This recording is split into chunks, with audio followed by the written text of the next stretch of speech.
My sister found an old scrapbook in the attic. She flipped through it and suddenly froze. Wait, who is this? I leaned over and stared at the picture. My mother holding a baby, but not me and not my sister.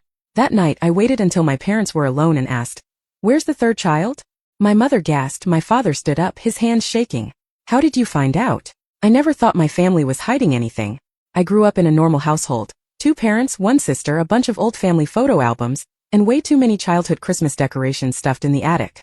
But then Mia found the scrapbook. We were at our parents' house, helping them clean before their big move to Florida.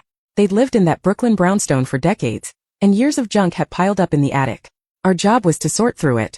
I was digging through boxes when Mia called out, "Hey, check this out." She was sitting on the floor with an old scrapbook in her lap. It was thick, the pages yellowed, corners curling. "Another one of Mom's scrapbooks?" I asked, brushing dust off my hands. "Yeah, but..." Her voice cut off. She turned a page, her body going stiff. "Wait, who is this?" She held the book out to me. I leaned in, frowning. It was a picture of our mom. She looked younger, standing in what was clearly our old kitchen. But she wasn't alone. She was holding a baby. Not me. Not Mia. A third baby. Mia slowly turned the page. More pictures. Our dad bottle feeding the baby. Mom cradling him by the Christmas tree. A tiny stocking hanging with the name Daniel stitched on it. I felt a weird sensation in my chest, like my stomach was dropping, but I wasn't moving. We didn't have a brother. That night, I couldn't stop thinking about it. I couldn't focus on anything else. After dinner, I waited until our parents were alone. They were sitting in the living room, flipping through their own stack of old photos, reminiscing about simpler times.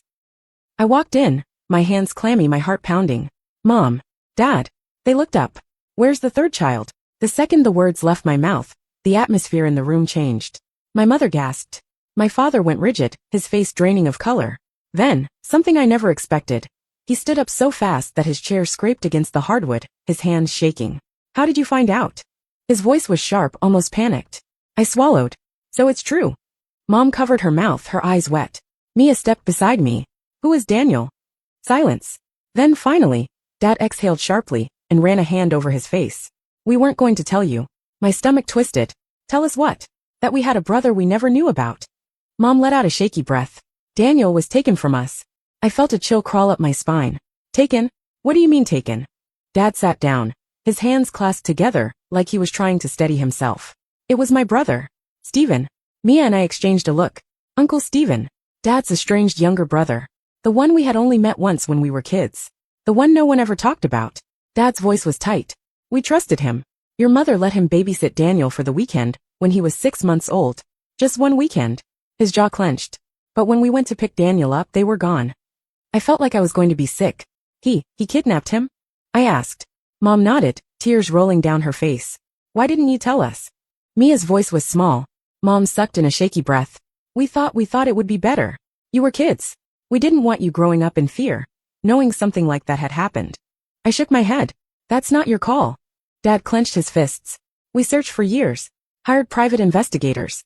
Went to the police. Every time we got close, Stephen vanished again. Changed names. Moved across state lines. He was always a step ahead." I felt something burning in my chest. Anger. Confusion. Mia flipped through the scrapbook in her hands. "You just gave up?" Dad's head snapped up. "We never gave up." His voice was sharp. "We spent years looking. We sold our car to afford the private investigators. We followed leads to dead ends. We never stopped. We just never found him." The weight of that hit me. The idea of my parents chasing a ghost for years, losing hope over and over again. I stared at the photo of baby Daniel. Our brother. The brother we should have grown up with. My blood felt hot. "We're not giving up." Mia nodded. "We're going to find him." That night, Mia and I locked ourselves in my old bedroom. We pulled out every piece of paper, every record, every scrap of information our parents had. There were old police reports, faded addresses, notes from investigators.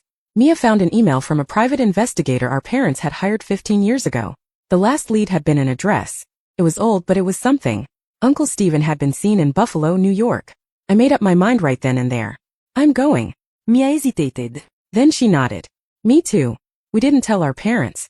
They had done enough waiting. Buffalo was freezing. The air smelled like exhaust and damp pavement. The address led us to a rundown street filled with boarded-up windows and sagging porches. We knocked on the door of a weathered townhouse. A woman answered. "Yeah." I cleared my throat. "We're looking for Stephen Whitman. Does he live here?" Her eyes darkened. No, she started to close the door, but I stopped her. Wait. Please. We think he took our brother. She hesitated. Then she sighed. Steven's dead. The words hit me like a brick. Car accident. 6 years ago. The world tilted. Mia swallowed.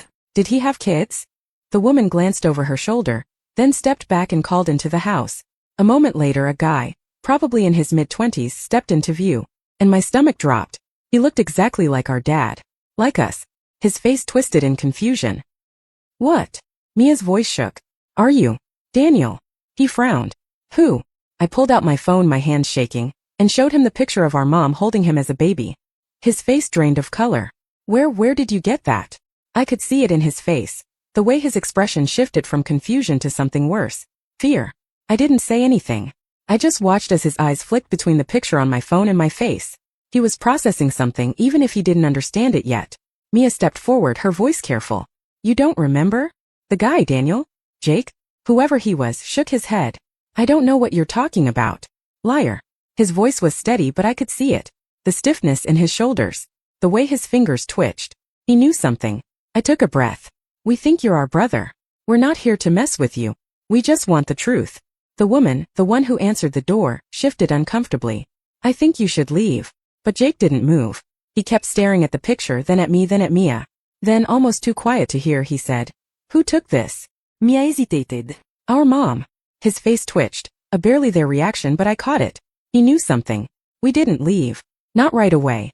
Jake, Daniel, whatever he wanted to call himself, told us to go, but he didn't slam the door. He didn't threaten us. He just stood there. Silent. So we left a phone number. Told him to call if he wanted answers. Then we sat in the car, parked across the street and waited. Mia chewed her nail. Do you think he'll call? I stared at the house. I think he already knows the truth. He just doesn't know if he wants to hear it. She didn't respond, but she didn't disagree either.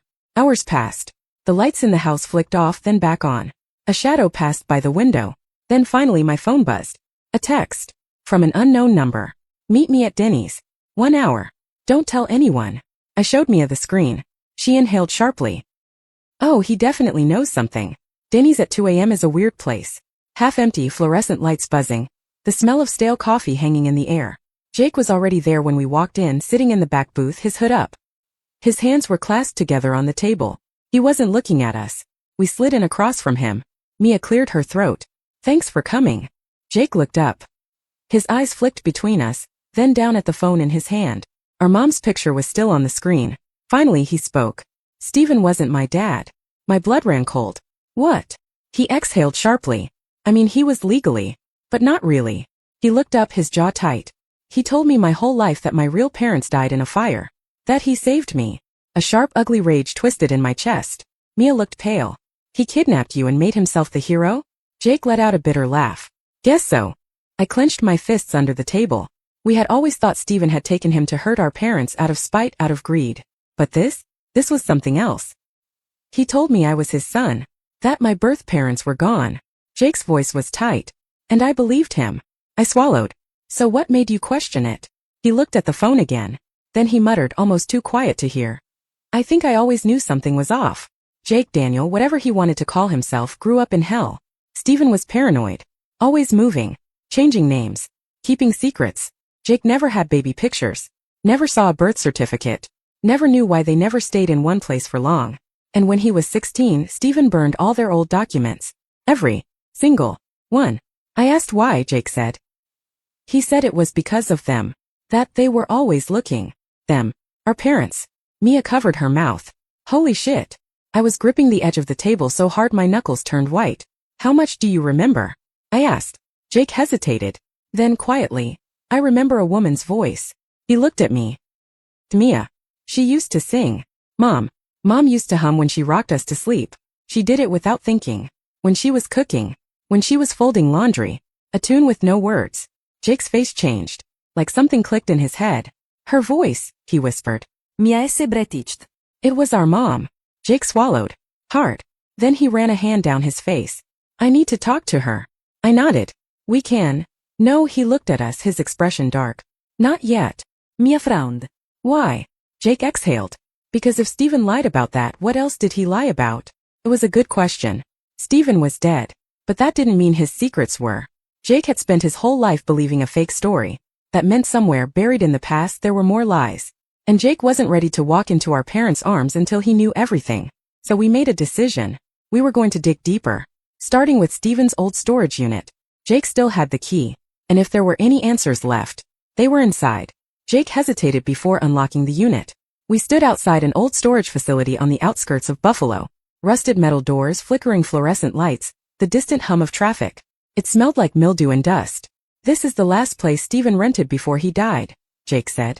Mia shivered. What do you think we're gonna find? Jake didn't answer. Instead, he shoved the key into the lock and pulled the door up. Inside, the unit was packed.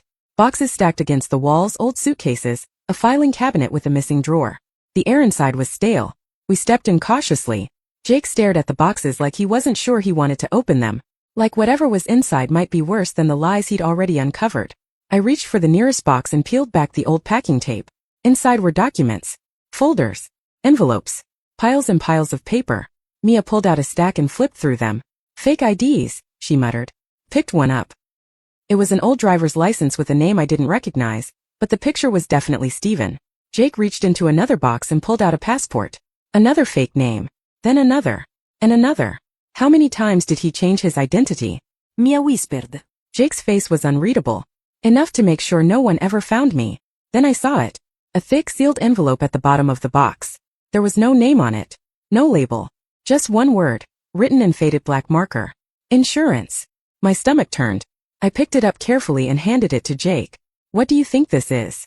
He exhaled sharply. Only one way to find out. He tore it open. And what fell out made my blood run cold. It was a photograph. Old, creased, black and white. A hospital room. A woman in a hospital bed. Our mother. She looked exhausted. But she wasn't holding just one baby. She was holding two. Twins. I couldn't breathe. Mia made a strangled sound. No. No, that's not possible. Jake stared at the picture, his hands shaking. I wasn't the only one he took. There was another baby. Another brother. One we never even knew existed. I grabbed the envelope and shook it. More papers spilled out. Birth certificates. Medical records. A hospital bracelet with a tiny faded name written on it. Nathan. We were never supposed to find this. Steven had planned everything. But why take both babies and only keep one? Mia's hands were shaking as she sorted through the papers. Look at this. She held up a document. A death certificate. Nathan Whitman. Died at birth. Except we were holding proof that he had been alive. Jake's voice was hoarse. Steven must have faked it. Told our parents one of us died, so no one would come looking for two babies. I stared at the hospital records, my pulse hammering. One baby went missing. It was a tragedy. Two babies went missing. It was a crime. I swallowed. If he didn't keep Nathan, then where is he? No one spoke. Because none of us had an answer. But one thing was clear. Nathan was out there. Somewhere. Jake ran his hands through his hair, staring at the documents like they might start making sense, if he just looked hard enough. He had to have sold him, he muttered. Mia flinched. Don't say it like that. Jake's face twisted. What do you want me to say? I got lucky. He kept me. But if he had two babies and could only run with one, what do you think he did? I felt sick. Mia grabbed another stack of papers and flipped through them. We need more than a guess. We need proof. Then she froze. What? I asked. She didn't speak. Just turned the paper around so we could see. It was a bank statement. A deposit. A huge one. From 26 years ago. The same week Nathan's death certificate was issued. And next to it, a name. Elijah Whitmore. I stared at it, my brain trying to connect the dots. Jake frowned. Who the hell is Elijah Whitmore? Mia's eyes flicked between us. I think, she whispered. That's Nathan. The search for Elijah Whitmore took less than 10 minutes. Because Elijah Whitmore wasn't just anyone. He was filthy rich. The kind of rich that had his name in magazines. That sat on charity boards and gave speeches about humble beginnings. He had everything. A perfect life. A powerful last name. And if what we were looking at was right, that perfect life was built on a lie. Nathan Elijah, whoever he was now, had been raised as someone else. Sold to another family. And he had no idea. Jake let out a sharp, humorless laugh. Great. So I got stuck with a kidnapper. And he got handed off to a millionaire. Mia ignored him, scrolling through articles, interviews. His parents are dead, she said suddenly. I blinked. What? Elijah Whitmore's parents. She turned her phone to face us. They died in a plane crash 5 years ago. If they knew the truth, they took it to the grave. I felt a chill crawl up my spine. Then how do we prove it? Mia didn't hesitate. We talked to him. It took hours to work up the nerve. We drafted and deleted the message at least a dozen times. In the end, we kept it simple. This is going to sound insane, but I think we're related. I have proof. Please call me. We attached one thing. The hospital photo. The 2 babies. Then we hit send. And waited. And waited. And then my phone buzzed. An unknown number. I answered immediately. A man's voice came through the line. Calm. Measured. Who the hell are you? I gripped my phone so tight my fingers ached. Who the hell are you? The voice on the other end was sharp. Suspicious. Elijah Whitmore. Nathan had called. Mia and Jake sat frozen, staring at me. I swallowed hard. I know this sounds insane, but we think you were taken from our family as a baby. Silence. Then a short, cold laugh. What? I took a breath, steadying myself. Your name was Nathan Whitman. You had a twin brother. You were stolen and, click. He hung up. Jake slammed his fist on the table. Shit. Mia was already redialing. Give me the phone. Voicemail. Jake ran a hand through his hair, pacing. He thinks we're scamming him. I exhaled. Can you blame him? I looked at the screen, my stomach twisting. We had one shot, and we blew it. Or so I thought. Because 5 minutes later my phone buzzed again.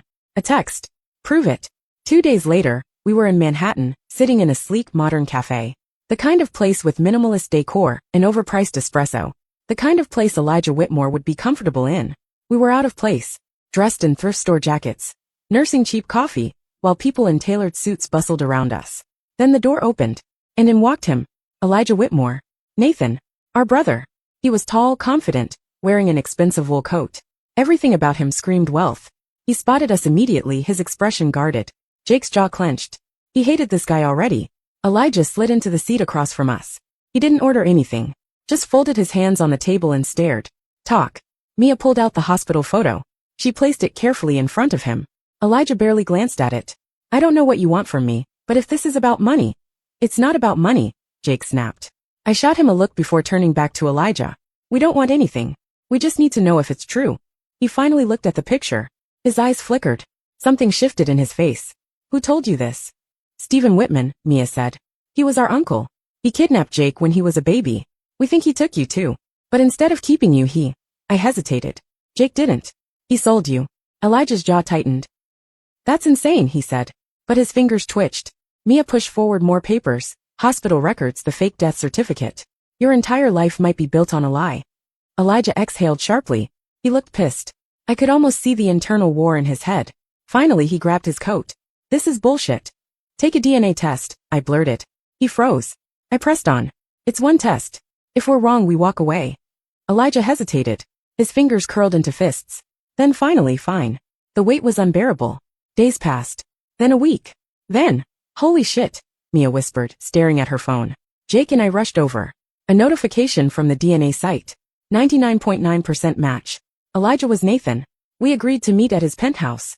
It was exactly what you'd expect from a rich guy. Floor-to-ceiling windows, modern art. A kitchen that looked like it had never been used. Elijah stood by the window, staring at the skyline. His back was to us. Say it, he muttered. Mia swallowed. You're our brother. His shoulders tensed. He turned around, his face unreadable. Then why doesn't it feel real? No one spoke. Then his voice hardened.